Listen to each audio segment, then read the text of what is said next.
Amém, irmãos? A paz do Senhor. Bom dia para todos. Uma manhã de glória, uma manhã de aprendizagem, uma manhã avivada, porque nós estamos aprendendo sobre a palavra de Deus. E hoje nós estamos com este tema, a igreja na contramão do mundo. Você vê que não tem condição da gente passar de um lado para o outro. Ou a gente está no mundo, ou a gente está na igreja.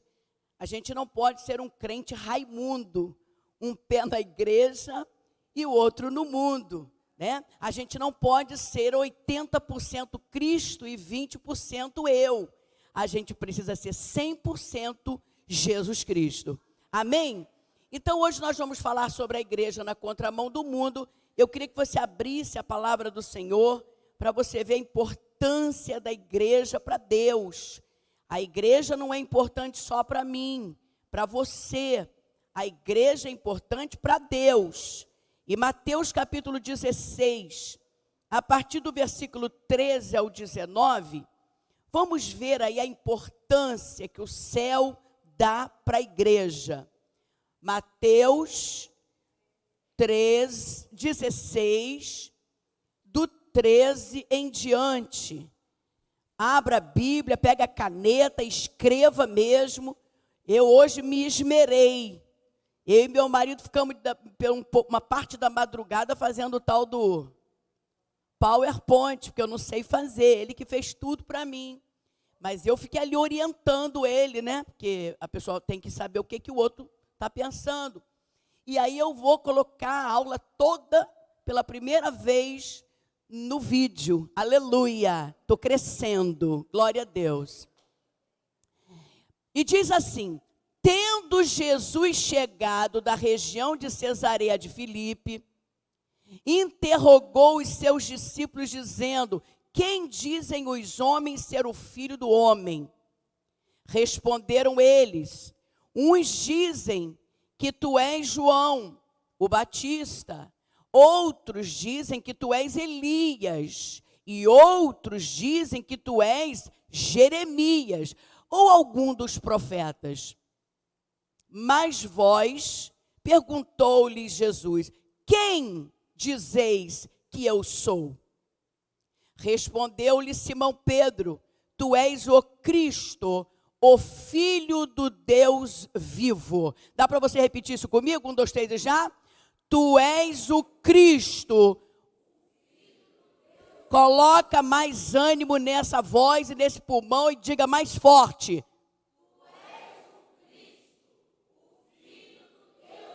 Aleluia, continua. Disse-lhe Jesus, bem-aventurado és tu, Simão Barjonas, filho de Jonas, porque não foi carne e sangue que te revelou, mas o meu Pai que está nos céus. Versículo 18, pois também eu te digo que tu és Pedro, e sobre esta pedra edificarei a minha igreja, e as portas do inferno não prevalecerão contra a minha igreja. Eu vou repetir. Também te digo que tu és Pedro. Pedro é fragmento de pedra. Pedro é fragmento de pedra. Olha para quem está do teu lado e diga assim, você também é fragmento de pedra. Amém? E sobre esta pedra, quem é a pedra? Cristo, a pedra angular, a pedra de esquina, a pedra fundamental para dar toda a sustentação para o edifício crescer. Tu és Pedro, e sobre esta pedra edificarei a minha igreja, e as portas do inferno não prevalecerão contra ela. Versículo 19, dar-te-ei as chaves do reino dos céus. São várias chaves, hein? Dar-te-ei as chaves do reino dos céus. Ele está falando isso para a igreja. O que ligares na terra será ligado E o que desligares na terra será desligado. Tem mais versículo aí? Então ordenou aos discípulos que não dissessem que ele era o Cristo. Eu queria que você segurasse na mão de quem está do teu lado e diga para ele assim: olha, as chaves estão nas mãos de quem ganha almas. Mais uma vez, as chaves estão nas mãos de quem ganha alma. Quando você evangeliza, você está dando oportunidade da pessoa entrar. Dar-te-ei a chave. Deu para Pedro? Não, deu para a igreja. Olha a autoridade. Eu estava ontem vendo aquele filme Dois Papas, falando do Bento XVI e do Francisco. É um filme legal. Só que eles entendem que a chave foi dada para Pedro. E não foi dado para o homem. O dia que a igreja estiver fundamentada em ser humano, a igreja rui. Porque nós somos falhos. Então, dar-te-ei, darei para você, Jussara, darei para você, Marcos, profeta, darei para você, Tiago, as chaves do reino dos céus. Para quem você falar do amor de Deus, você está dando a ela a oportunidade de entrar. Ai, irmão, que coisa linda. É por isso que o maior galardão que Deus vai dar não é para quem canta, não é para quem prega, não é para quem, é para quem ganha almas. Então me ajuda e sacode esse crente e diga assim: sai da cadeira, meu filho. Vai ganhar almas. Próximo. A igreja. Igreja é um termo grego que significa eclésia, significa chamados para fora, chamados do mundo para a igreja, chamados para fora de casa, para lugares públicos onde eles iam evangelizar. Hoje nós temos uma ideia de igreja bem deturpada. Tem gente adorando o templo, tem gente adorando os utensílios do templo, tem gente dizendo que se não fizer parte do templo, vai para o inferno. Se não fizer parte do templo, está amaldiçoado. E se tem uma coisa que aqui nessa igreja a gente não tem, é carência afetiva, nem problemas emocionais. Até já tive. Quando alguém dizia que ia sair daqui da igreja, eu quase morria. Hoje eu não morro mais. Hoje eu estou curada. Hoje eu entendo que nós não somos um templo. Nós somos um reino. Talvez você não se entenda bem aqui. Você vai se entender em outro lugar. Eu entendo isso agora. O chato é a maneira como se sai. Você sair, porque, pastor, eu não estou me sentindo bem, eu lá vou ter mais oportunidade, eu me senti melhor, gostei mais do louvor, gostei mais da palavra. O chato é quando você quer dar uma pernada na gente. Aí realmente eu fico por conta. Mas estou também ficando curada, porque a gente precisa entender sobre reino de Deus. Quem está entendendo, diga glória a Jesus. Jesus nunca, eu quero até inclusive que passe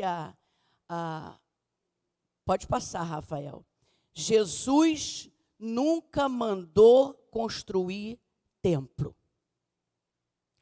Deus mandou construir o tabernáculo no Antigo Testamento. Porque como o Espírito Santo ainda não tinha sido derramado, então a adoração era externa. Hoje não. Hoje a adoração é daqui, direto, porque ele habita em mim. Mas no passado, a glória de Deus estava dentro de uma arca. E a arca estava dentro de um tabernáculo. Quem está entendendo, diga glória a Deus. Não podia tocar naquela arca. Por quê? Senão morria fulminado. Porque a glória de Deus estava ali e o homem ainda não tinha sido trabalhado pelo sangue do Cordeiro.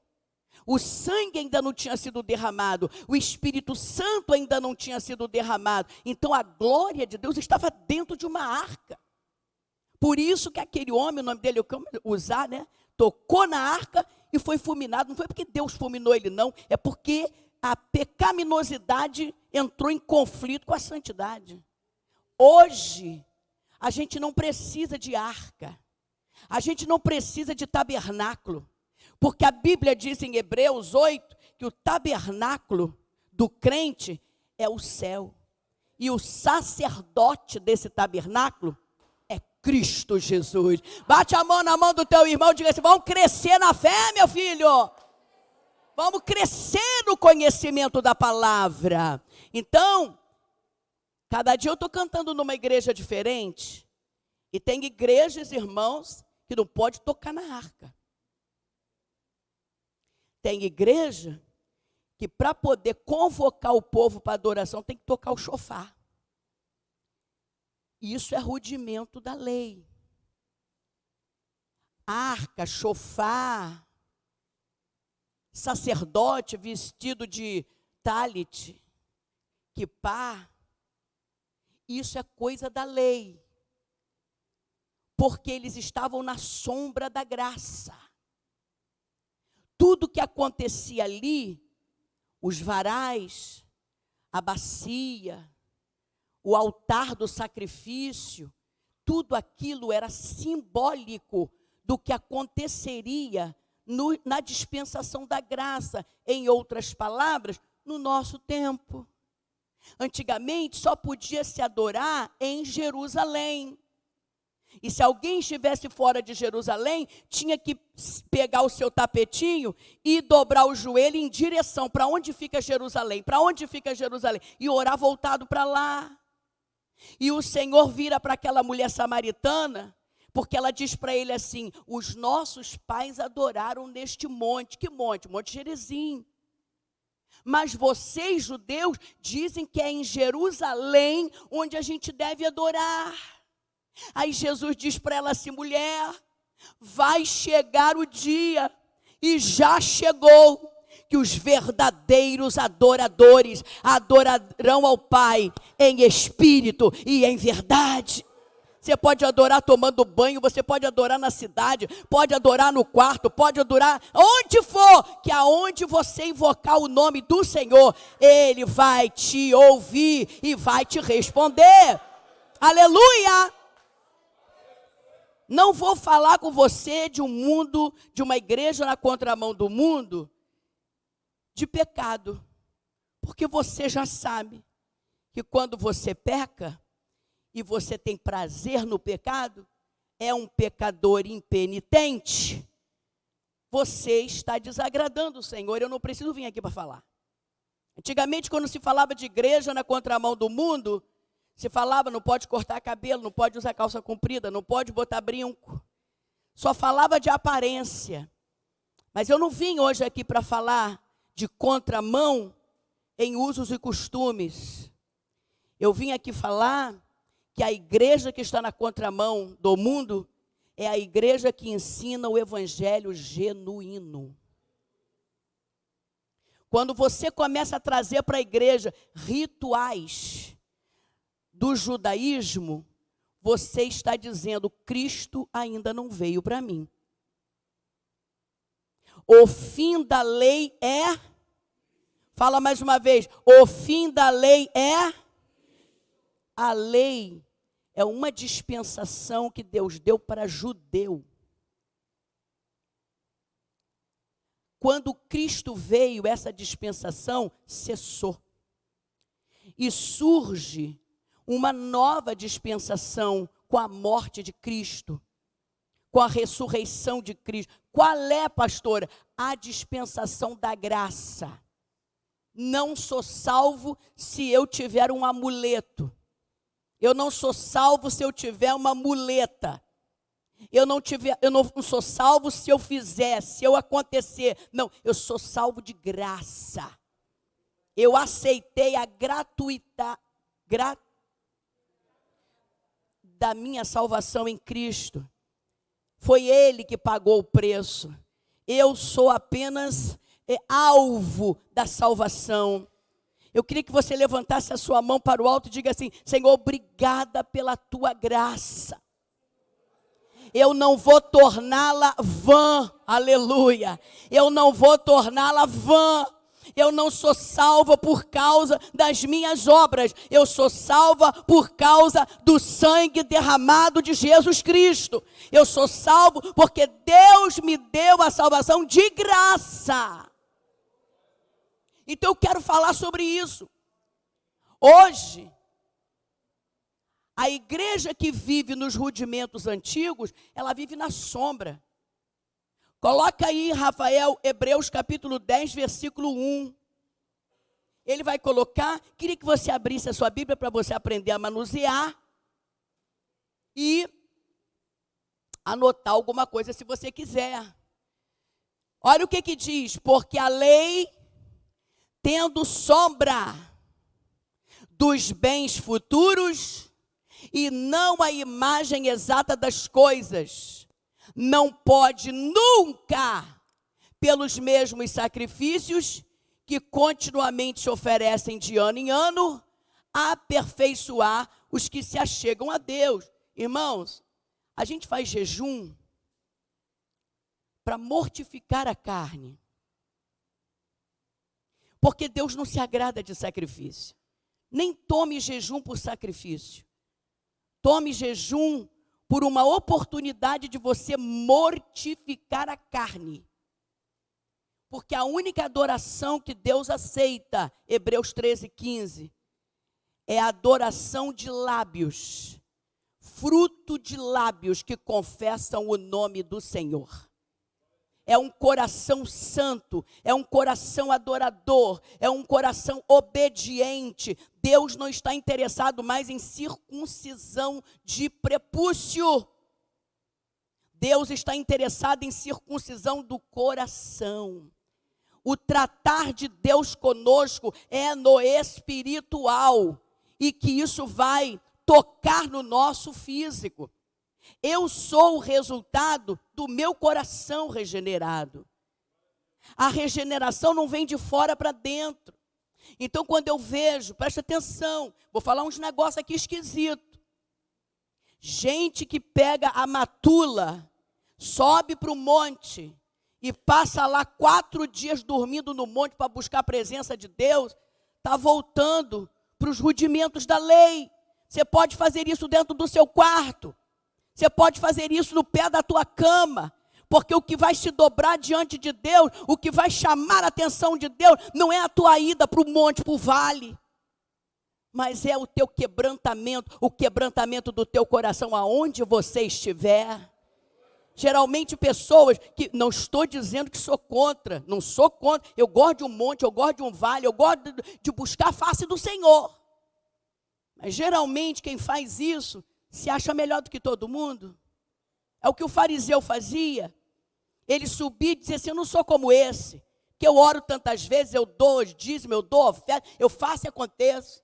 O indivíduo começa a se achar melhor do que todo mundo. E às vezes, aquele que está no monte o tempo inteiro está com o coração duro. É mal para os outros.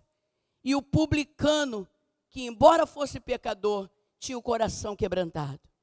O que Deus está de olho em você é na sua obediência, é na sua fidelidade, é na sua intimidade com Deus. Bate a mão na mão do teu irmão e eu vou te pedir para fazer isso. Diga para ele assim: olha, Deus quer é você. Deus quer é você. Deus quer, não importa onde, Deus quer é você. Quem está entendendo, diga glória a Deus. Então Deus nunca pediu para construir templo. Por que a gente vive num templo? Porque hoje ficaria difícil a gente se encontrar numa praça. Na época dos apóstolos, o que eles faziam? Se encontravam de casa em casa, é o que o nosso MDA está fazendo. Se encontrava nas praças, na beirada de rio. Eles iam para a sinagoga e disputavam um momento, porque a sinagoga era dos judeus. E os apóstolos, então, disputavam um tempo. Que hora que eu posso vir para fazer, para a gente se reunir? Ah, só vai sobrar aqui de 3 às 4, então separa esse tempo aí para mim. Aí eles iam para lá para se... Porque o que é isso aqui? Irmãos, tem gente que diz assim, ó, é o templo do Senhor. Não é, não são as paredes. Porque a palavra de Deus diz que a igreja não é feita de tijolo, é feita de pedras vivas, aleluia.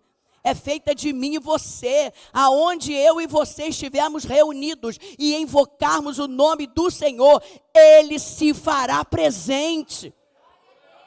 Quem faz parte do MDA aqui, das células, sabe o efeito que ter culto nos lares tem. Às vezes até mais caloroso do que no próprio templo.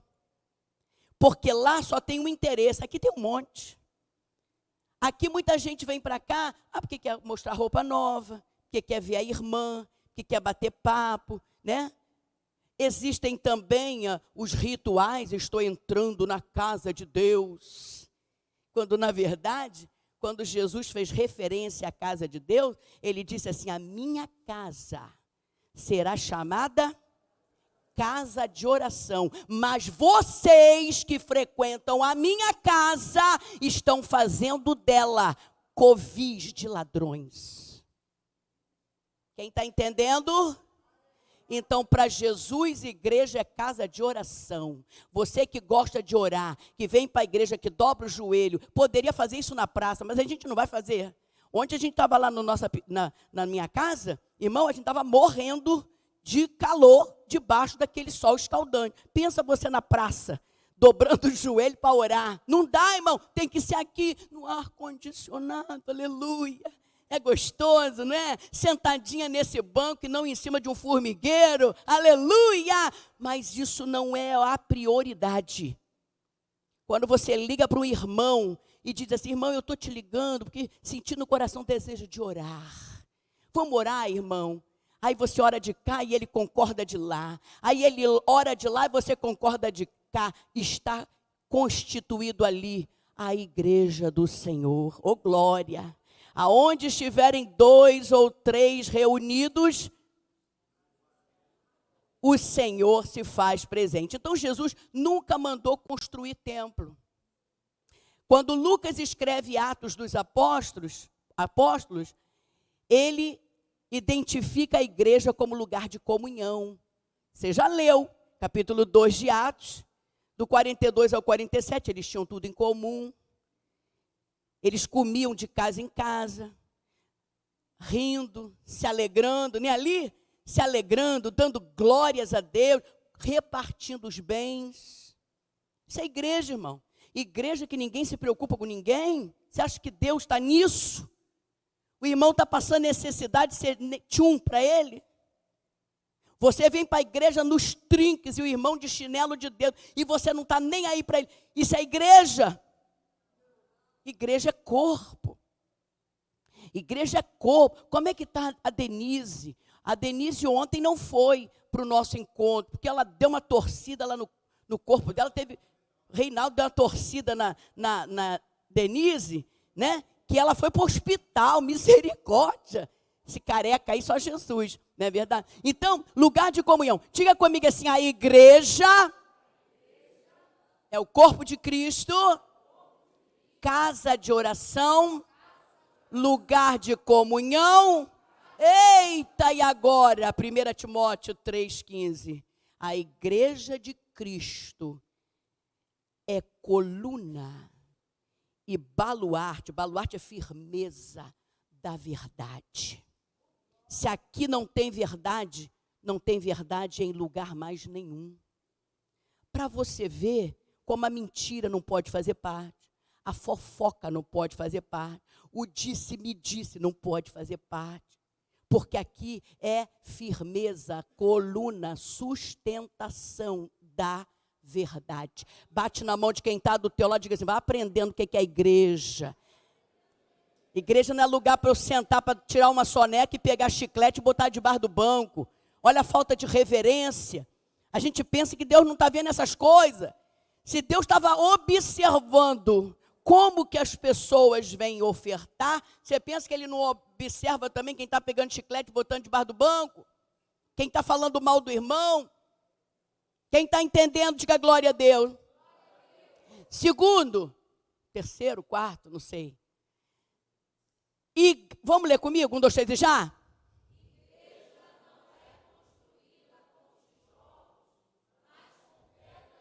Agora olha para teu irmão e diga assim, ó, nós somos as pedras vivas. Nós. É por isso que se Marquinho não vem ao culto, a gente sente falta. É por isso que se a Conceição não vem ao culto, a gente sente falta. Porque o culto não é simplesmente sentar nas cadeiras de um templo, mas somos nós que fazemos. Sou eu e você, reunidos, invocando o nome do Senhor, Ele se faz presente. Olha que coisa maravilhosa. Eu queria que vocês... Rafael, coloca aí Efésios 2, do 11 ao 22. Vai anotando aí. Efésios 2, do 11 ao 22. Eu vou ler de carreirinha, ó. Portanto, lembrai-vos que no passado, vocês, gentios na carne, chamam circuncisão, feito pela mão dos homens, estáveis naquele tempo sem Cristo. Ele está falando de nós, gentios, separados da comunidade de Israel, estranhos aos pactos da promessa, não tendo esperança e sem Deus no mundo.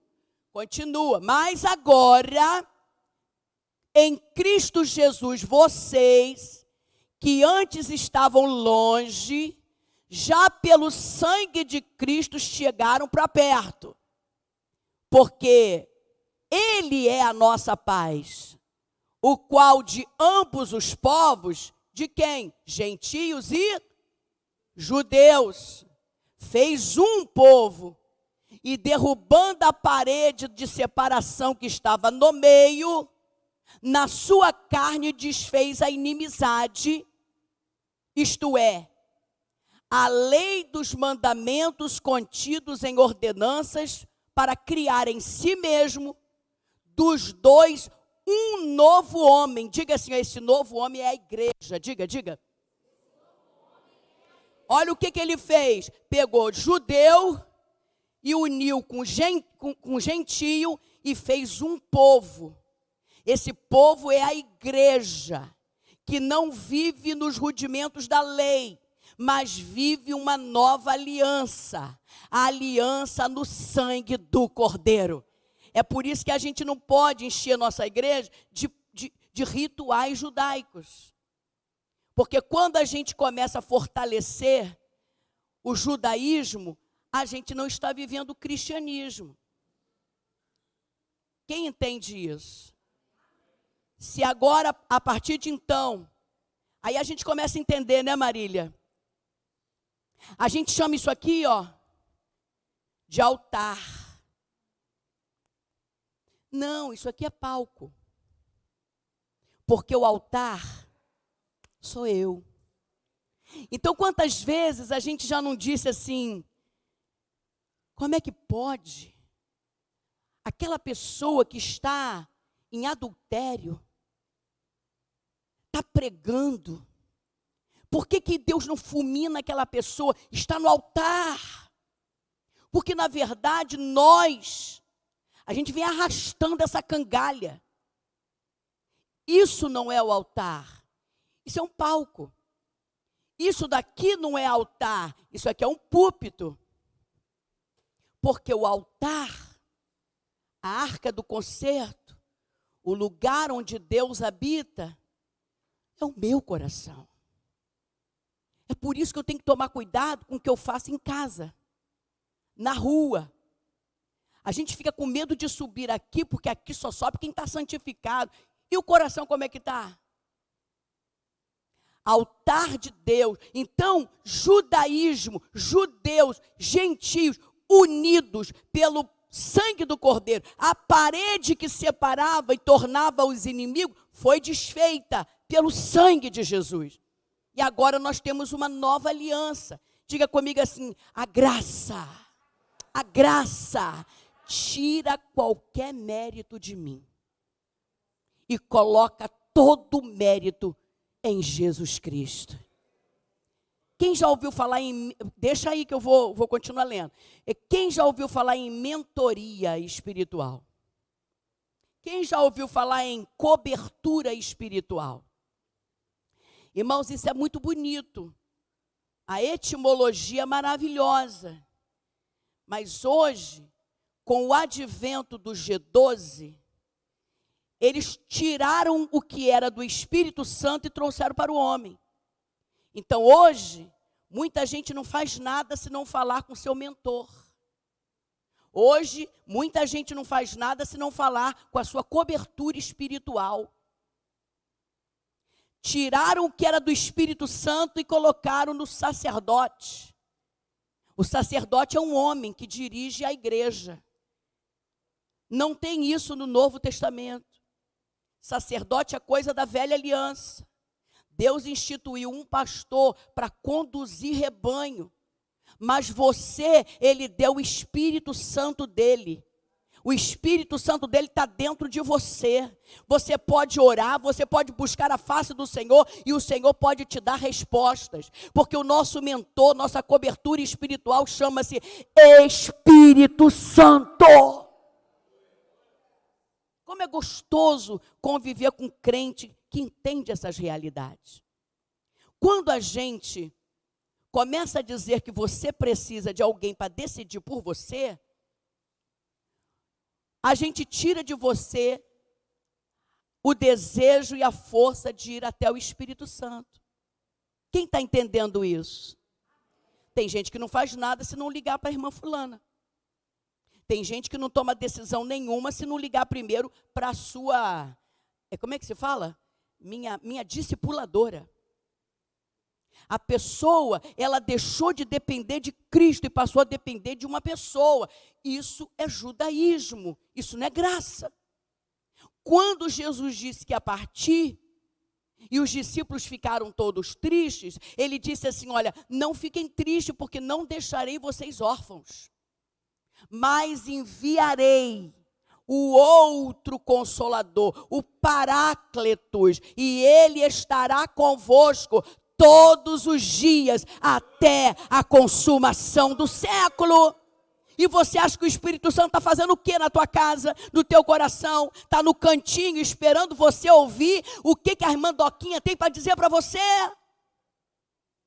Está na hora de criar uma igreja que é cheia do Espírito Santo, que não depende. Tem igrejas aí que nem gabinete fazem, porque as pessoas se resolvem em Deus. O pastor é um conselheiro, é um amigo, é alguém que está conduzindo o rebanho. Deus colocou à frente, mas ele não é nosso dono. Tem igrejas aí que mistura graça com judaísmo, que para você ter um gabinete com o apóstolo, você tem que levar um presente, tem que levar dinheiro. O apóstolo não te recebe se você não tiver um presente. Baseado em quê? Baseado naquela passagem de Saul, que estava procurando as bezerras do pai, e ele disse assim, a gente não pode chegar até o profeta sem levar um presente. Você vai vendo que é tudo puxado do Velho Testamento. Sacode esse irmão, diga assim, você está na graça, o relacionamento é direto, você tem direito, ele te garantiu esse direito, aleluia. Continuando, isso é lei dos mandamentos contidos em ordenanças para criar em si mesmo dos dois um novo homem, assim fazendo a paz, continua, e pela cruz reconciliar judeus e gentios com Deus em um só corpo, a igreja, tendo por ela matado a inimizade, por ela a cruz. E vindo ele, evangelizou paz a vós que estáveis longe e paz aos que estavam perto. Continua. Porque por ele ambos temos acesso ao Pai em um mesmo Espírito. Quem está entendendo, diga glória a Deus. Continua. Assim, pois, não sois mais estrangeiros nem forasteiros, sois concidadãos dos santos e membros da família de Deus. Continua. Edificados sob o fundamento dos apóstolos. E não é apóstolo que nasceu ontem, não. Hoje, tem homens mal resolvidos emocionalmente, trazendo multidões para viver o que ele quer. Ele impõe, ele tira, ele bota, ele faz como ele quer. A gente está vendo coisas absurdas. Nós vamos cantar agora em São Paulo, e chegando lá, 2 pastores oprimidinhos pela igreja mãe, que é extremamente judaizante. E a apóstola da sede vai nas igrejas 2 vezes no ano, ou de 3 em 3 meses, para buscar os despojos. Ver se tem cabimento. Eu veio aqui o quê? Para trazer uma palavra? Não, vim para recolher os meus despojos. Então, o dízimo dos dízimos é da apóstola. Eu fui cantar numa igreja, e eu não sabia que essa igreja era judaizante. Chegando lá, na hora do ofertório, o pastor fez uma chantagem. Ele disse assim: pastora Leia, vem aqui rapidamente. Eu vim, fique em pé aqui. Fiquei. Paradinha, assim, igual um 2 de paus. Eu não sabia o que ele ia fazer. Aí ele leu aquela passagem, que as pessoas vinham e depositavam suas ofertas e dízimos aos pés dos apóstolos. Estou eu parada ali, e todo mundo jogando dinheiro no meu pé.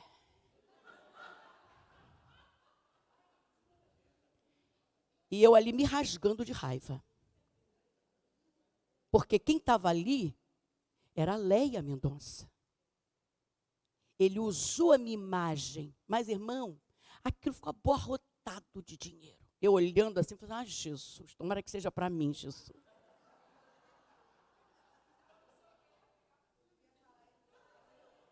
E ele vem trazendo. Vamos depositar aos pés dos apóstolos, aos pés da pastora Leia. Ela é uma apóstola do Senhor. E eu ali: Jesus, eu não posso falar. Eu tenho que tomar cuidado, porque a minha língua coça. Você sabe como é que eu sou? Minha língua coça. E eu não podia falar, ia pegar mal, né? Aí eu falei assim: amém. Quando acabou aquela palhaçada toda, aí eu voltei para o meu lugar, eles recolheram o dinheiro, eu não vi nem a cor. Mas estava lotado. Não que eu quisesse aquele dinheiro, não. É chantagem que fala? Ou é movimentação emocional? Como é que é isso? Chantagem emocional. Persuasão. Você está entendendo? Outro dia fui numa igreja, chegando lá fui com a minha banda, eu ia cantar e ia pregar. Mas antes de eu cantar e pregar, teve uma consagração. E tinha 2 potes de azeite, desse tamanho o pote. Um pote estava mergulhado a bandeira de Israel e a bandeira do Brasil. E o outro pote, lotado, era para jogar em cima de quem ia ser consagrado. Os 2 ajoelhados lá e o pote. Ficaram 2 igual 2 pintos. Aí sobrou um pouco de azeite, aí disseram assim: ó, pastora Leia, vem aqui que nós vamos te consagrar também. Eu disse assim: eu não. Primeiro, que não concordo com isso. A Bíblia tem gente que chega aqui na igreja, escuta, irmão, quer ir contra o mundo, mas com patuar? Quer ir contra o mundo, mas vivendo no judaísmo? Para você, então, Cristo não veio. Porque Cristo pôs fim. O fim da lei é? Você vive agora é pela fé. Eu não preciso tocar, eu não preciso agarrar, eu não preciso arrastar. Eu vivo pela fé. Quando ela disse: vou jogar, eu disse assim: não. Primeiro, porque eu não acredito nisso. E segundo, que eu não vou sair daqui toda melecada, que ainda vou pregar. Eu tenho que ficar com a boa aparência para poder pregar. Pensa eu toda lambida de óleo. Onde que está escrito isso na Bíblia? Em Marcos Desidério. Tem gente que chega aqui na igreja e diz assim: nem é daqui. E diz assim: vocês não têm um pote de azeite para eu levar de óleo ungido para eu levar para minha casa? Aí quando pega o óleo ungido, sabe o que eles fazem?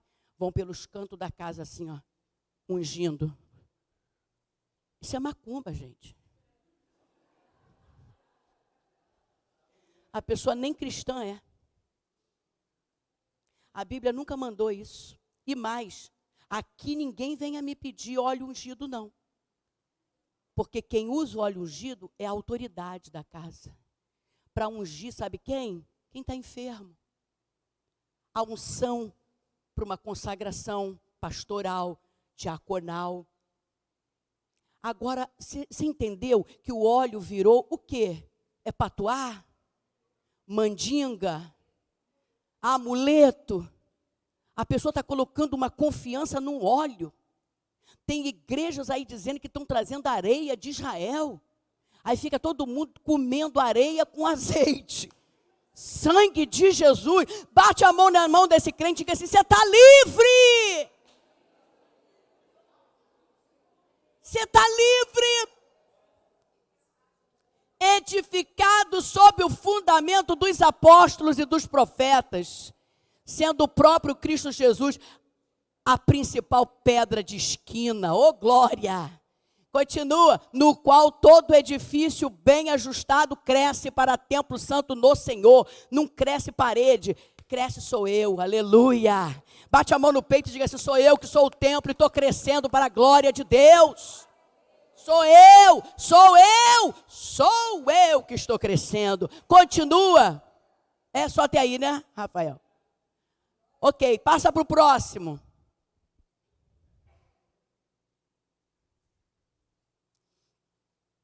Vamos agora falar. Igreja não é construída com tijolos, mas com pedras vivas. Dá para a gente ler o primeiro? 1, 2, 3 e já?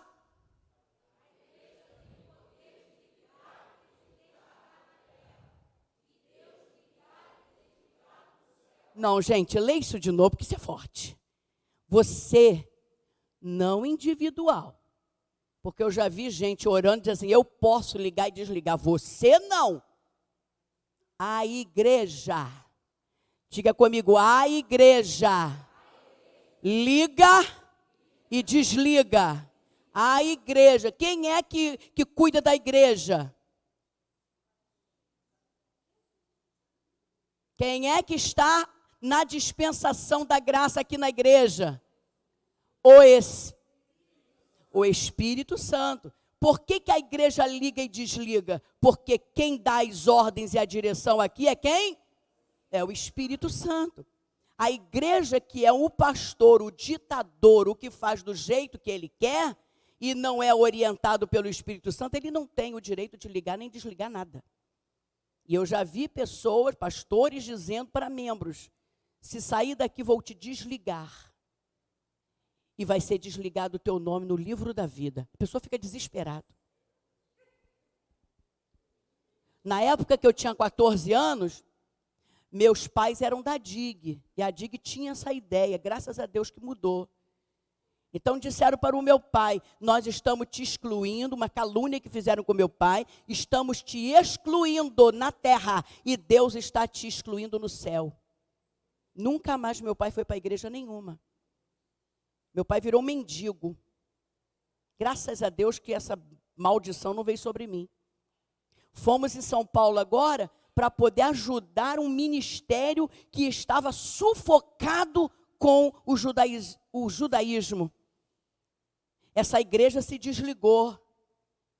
Mas famílias ricas, presta atenção, cultas, homens fazendeiros, advogados, 5 famílias disseram assim: nós não vamos com vocês, a gente vai continuar com a igreja passada, né? A igreja sede, porque nós não queremos que a maldição que eles lançaram aconteça na nossa vida.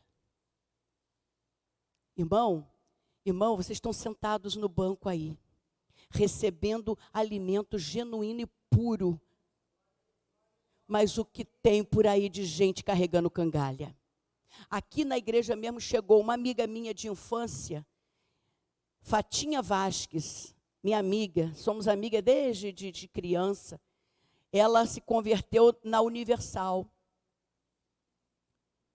Ela estava perdendo todos os bens de dentro de casa, porque toda fogueira santa ela tinha que dar uma oferta que era maior da que deu no ano passado. Ela vendeu geladeira, micro-ondas, vendeu. A Bíblia dela era cheio de botinha, de vassourinha, de potinho de sal grosso, era potinho do azeite, era o potinho do seu... O que é isso? Ela chegou aqui assim, Leia, me ajuda. Aí você vê, Jesus institui a igreja para trazer libertação e as pessoas se tornam cativas. Ela só muda o cativeiro. Saiu da lei e agora está em rudimentos humanos, de homens e mulheres mal resolvidos emocionalmente. Está aqui o pastor Rômulo, que é psicólogo, que pode dizer, uma pessoa fragilizada emocionalmente, ela não é um perigo? Para ela mesma e para quem está do lado dela. Porque ela oprime, ela cativa, ela aprisiona, tudo tem que ser do jeito dela, ela traz todo mundo para ela, arrasta. Nós vamos ler um versículo aqui que o apóstolo Paulo diz: quando eu partir, virão homens como leões vorazes, para fazer vocês seguirem-nos. Não é seguir Cristo, não, é seguir homem. É o que o homem fala, é o que está acontecendo. E não é, a gente quer tirar você dessa dependência dos homens. Você tem que prestar obediência aos seus pastores, porque são suas autoridades na terra. Isso é bíblico. Mas ele não tem direito de dizer, separe e junta. Eu fui de uma igreja tão radical, tão radical. Vocês vão julgar a causa. Um casal da igreja não deu certo, se separaram, divorciaram no papel. Ele não arranjou ninguém, ela não arranjou ninguém. Aí um dia eles chegaram e disseram assim: pastor, a gente decidiu voltar. Eu senti falta dele, ele sentiu falta de mim. A gente decidiu voltar, um olhar diferente, um cheiro aqui, um cheiro ali. A gente acabou indo para a cama. A gente quer ficar junto. Aí o pastor disciplinou-os, tirou da comunhão, porque eles estavam em adultério e se estavam divorciados não poderiam mais se juntar. Esse casal foi para o mundo.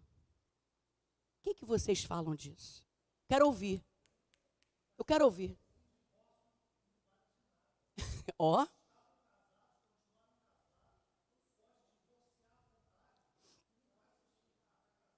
Nesse caso específico aqui, eles não tinham ninguém.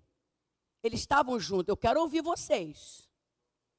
Eu quero ouvir vocês. Eles se divorciaram. Para Deus, não teve valor. Então, se o Marcelo se separa de Adriana, aí ele vai, casa de novo. Aí daqui a pouco o casamento não dá certo, ele volta. Aí começa a se encontrar com a Adriana às escondidas. Eu quero opinião. Não, eu quero uma opinião rápida. Você exclui, você tira da comunhão, você determina o que o casal tem que fazer. Eu quero ouvir a opinião. Quem é que pediu para falar? Quem falou? Precisa de mais atenção. Irmão Denilson, você excluiria? Marquinho, você excluiria? O casal quer se juntar. Oi? Mal aconselhado.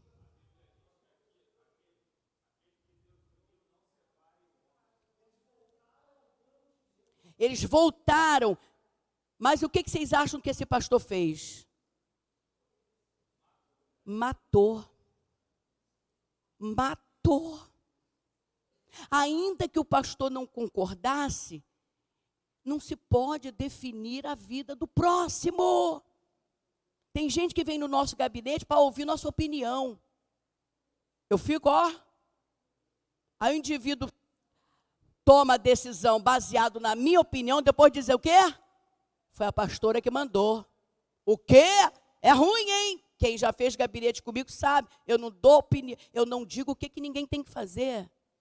Aí eu volto, você tem um intercessor, você tem um conselheiro e você tem um advogado que se chama Jesus na pessoa do Espírito Santo. Bate a mão na mão de quem está do teu lado, diga para ele assim: você é livre em Deus.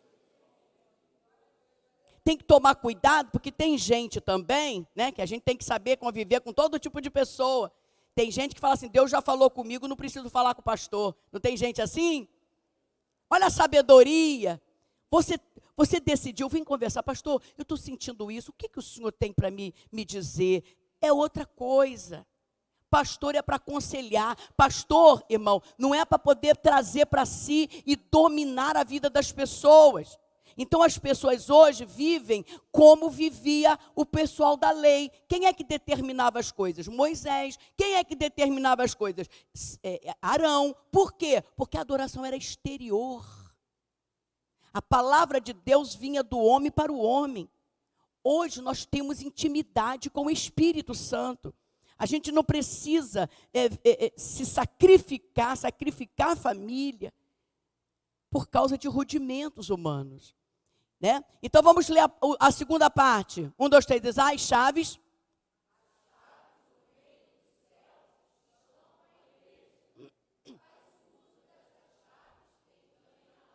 Continua, Rafael.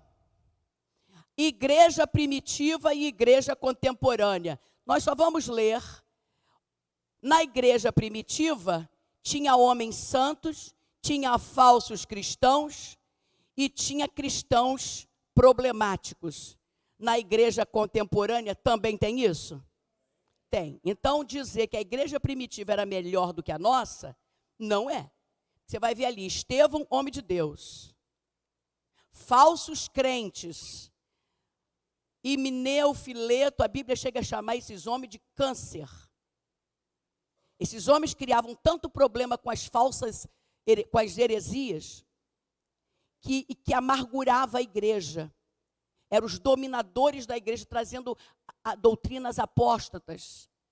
Existe nos dias de hoje? Sim. Pessoas devotando a um sal grosso a proteção da casa.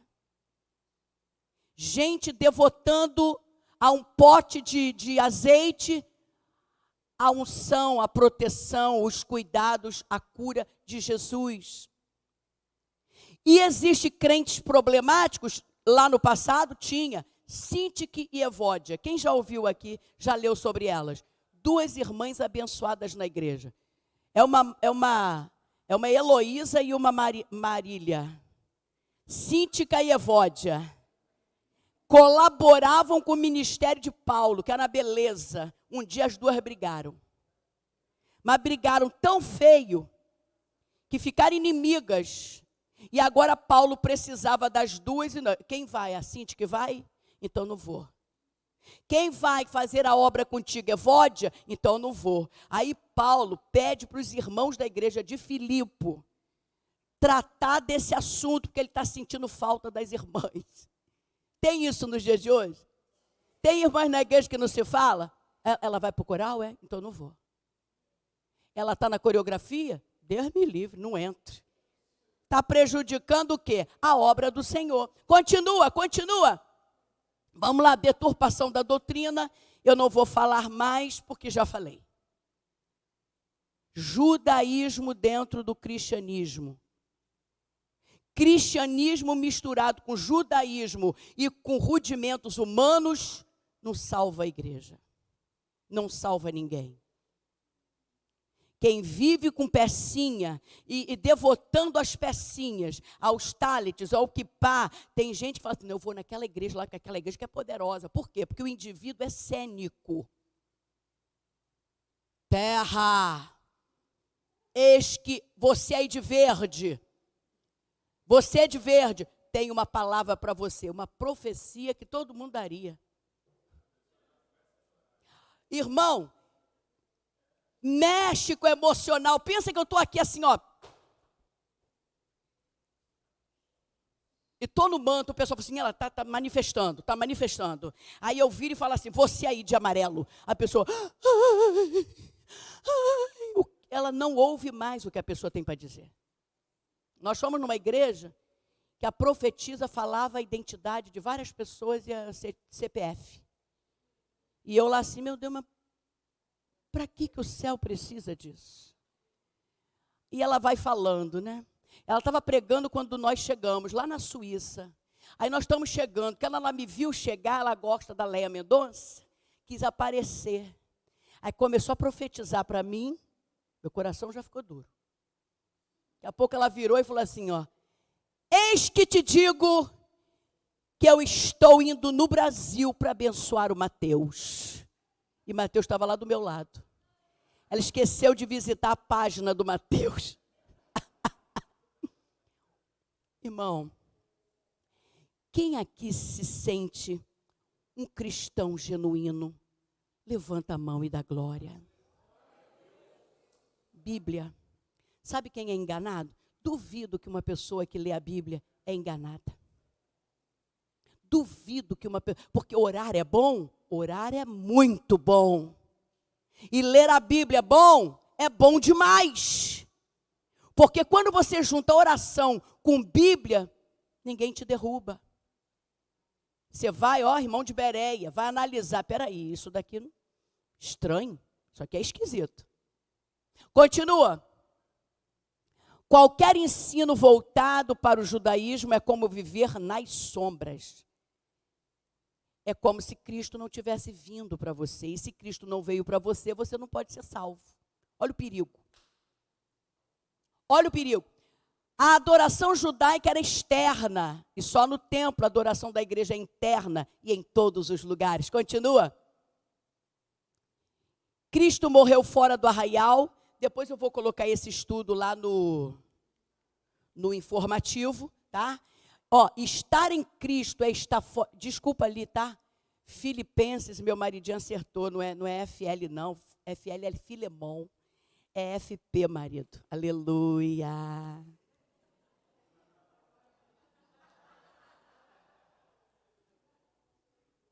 Ó, estar em Cristo é estar fora desse sistema religioso judaico. Vai para casa e lê Hebreus 13, 12.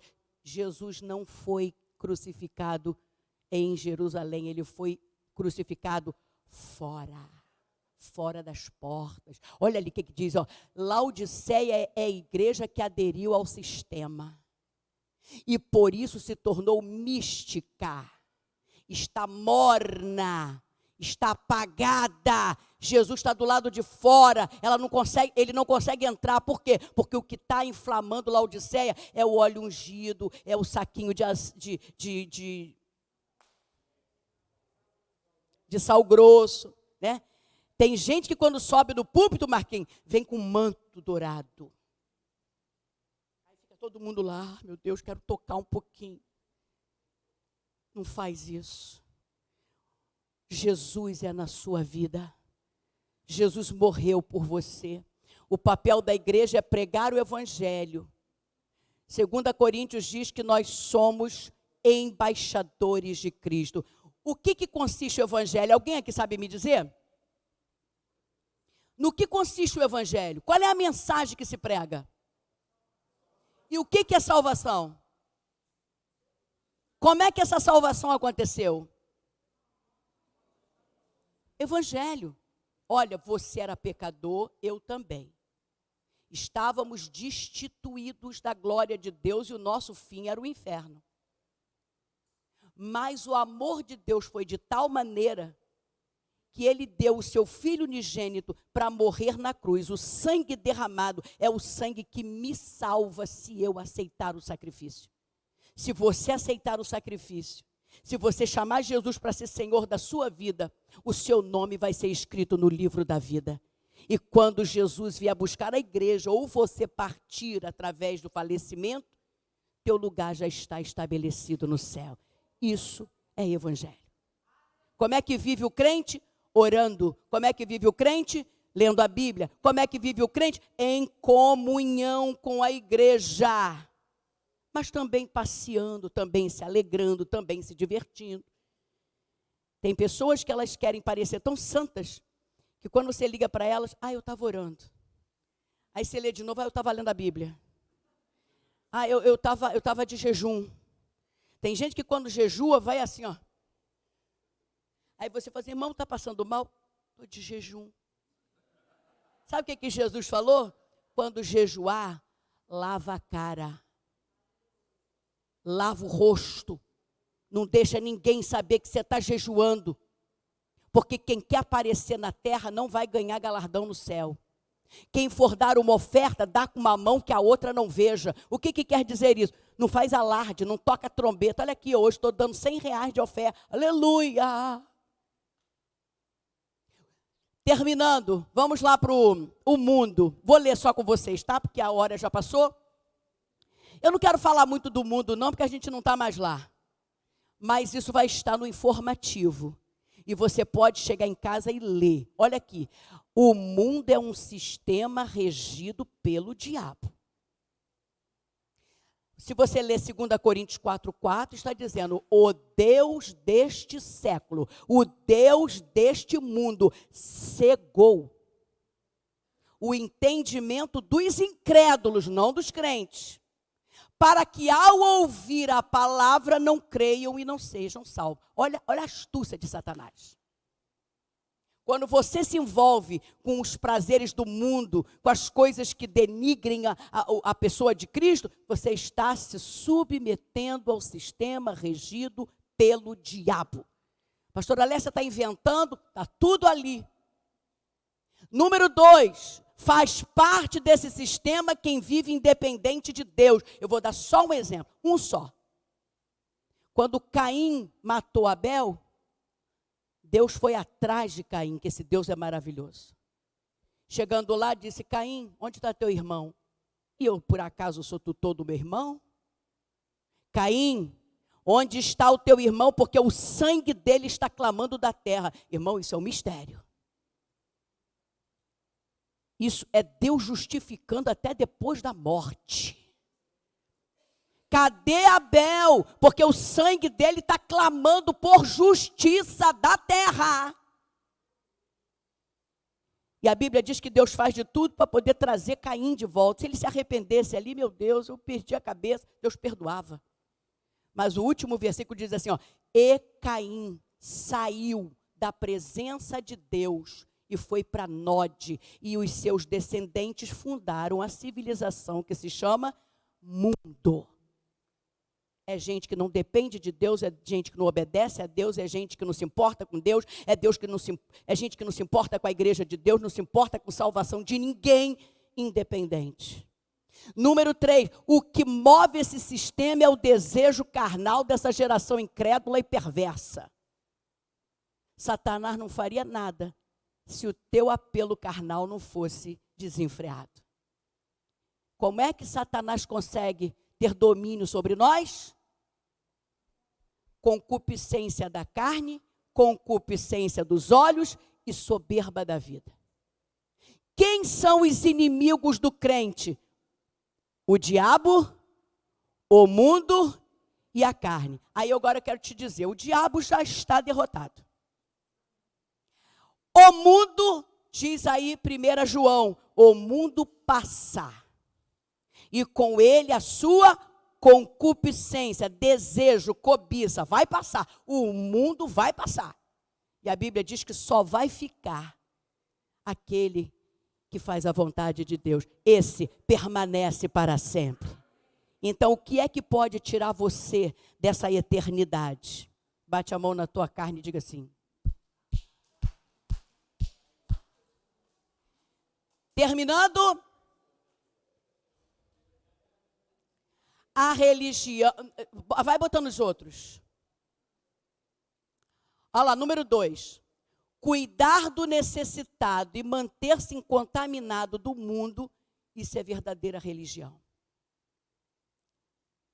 Quem cuida aqui de órfão? Quem cuida aqui de viúva, igual a irmã Cida? Quem se preocupa com a irmã Cida? Viúva, ninguém sabe. Deus valoriza, prioriza órfãos e viúvas, porque são dependentes dele. A gente não está nem aí para órfão e viúva. Quem aqui já visitou um orfanato? Um asilo? Quem é que se preocupa em levar presente, comida para esse povo? Aqui, ó, a verdadeira religião, porque religião é religare. E religare é religar o homem a Deus. Mas isso é falso. Porque religião não liga o homem a Deus. Só tem um que pode ligar. Eu sou o caminho, a verdade e a vida. Nunca diga que religião liga o homem a Deus. Só tem um que liga. E esse um se chama Jesus Cristo. 3, a salvação deve ser desenvolvida. Não bastou levantar a mão na igreja, não. 4, o cristão precisa ser irrepreensível e resplandecer como astro no meio dessa geração corrupta e perversa. Segura na mão de quem está do teu lado, diga assim: nós estamos na contramão do mundo. Palavra genuína, vida de comunhão com Deus, vida de comunhão com a igreja. É por isso que crente não pode dizer, não vou para a igreja. Você pode não ir para a igreja, parede, mas você tem que ter comunhão. Porque a igreja não é a parede, mas a igreja sou eu e você. Então você não pode cultuar sozinho em casa. Tem gente que às vezes a gente liga e a pessoa diz assim: eu sou a igreja. Quem disse? Você não é igreja. Igreja é a comunhão dos santos. Quando a trombeta tocar e a igreja subir, não vai todo mundo separado. Vai todo mundo junto. Se não faz parte do corpo, está morto. Faz parte desse sistema mundano. Eu não quero. E se você também não quer, fica de pé. E vamos orar. Agradecer a Deus, pedir ao Senhor para que nos ajude. Não basta estar na igreja, não basta vir a Jussiapé, não basta vir a Paranapuã 16, não basta. Porque tem muita gente que está na Paranapuã 16, no Cacuia, e que naquele dia não vai subir. Porque não está resplandecendo como astro. Quando a pessoa olha para você, ela te identifica como servo do Senhor? Isso é preciso a gente se perguntar. Quem olha para mim me identifica com Cristo? Irrepreensível. O que é ser irrepreensível? Não é alvo de reprimenda, de repreensão. As pessoas querem seguir a Cristo por causa do teu testemunho. Onde estiverem 2 ou 3 reunidos, eu estarei presente. Você tem a chave. Você pode abrir o reino dos céus para pessoas da tua casa, do teu trabalho, por onde você passar. Quem entendeu, diga glória a Jesus. Pai, nós te glorificamos por esta manhã. Por esta palavra tão linda e tão maravilhosa, que alimenta o nosso coração. Tua palavra diz que o apóstolo Paulo, ele queria dar alimentos, substância, alimentos mais sólidos para a igreja de Corinto. Mas ele não podia, tinha que dar leitinho. A palavra dele tinha que ser rasa, porque o povo era carnal, porque o povo não era espiritual. O apóstolo Paulo cortou um dobrado ali, Deus, porque eles não tinham conhecimento, eles não queriam desenvolver o conhecimento. E a igreja do Senhor, a igreja cujo Senhor é Jesus através do Espírito Santo, é uma igreja crescente de alimentação sólida. A nossa igreja precisa crescer em graça, em conhecimento da palavra. Não seremos enganados pela sorte que ronda as igrejas dos dias de hoje. E oramos para que o Senhor também liberte essas igrejas. Em nome de Jesus. A gente não precisa de sal grosso, a gente não precisa de óleo ungido, a gente não precisa de placa, não precisa de bandeira, a gente não precisa de arca, porque nós somos a habitação do Espírito Santo. E o Senhor é o nosso sacerdote, a nossa adoração, Deus, o nosso sacrifício é de louvor. Em nome de Jesus, torna a nossa igreja uma igreja cada dia mais viva, avivada para a glória do teu nome. Não permita que sejamos como Laodiceia, que está ocorrendo o culto, mas Jesus está do lado de fora. Porque o que está acontecendo ali dentro são rudimentos de lei, é coisa de carnalidade, é coisa de homem. Em nome de Jesus, nos cobre com teu sangue, porque nós só temos o nome no livro da vida por causa do sangue de Jesus Cristo. Ele nos basta. E te agradecemos no nome de Jesus. E a igreja que ama o Senhor, diga amém. Abraça quem está do teu lado, diga para ele assim, na contramão do mundo.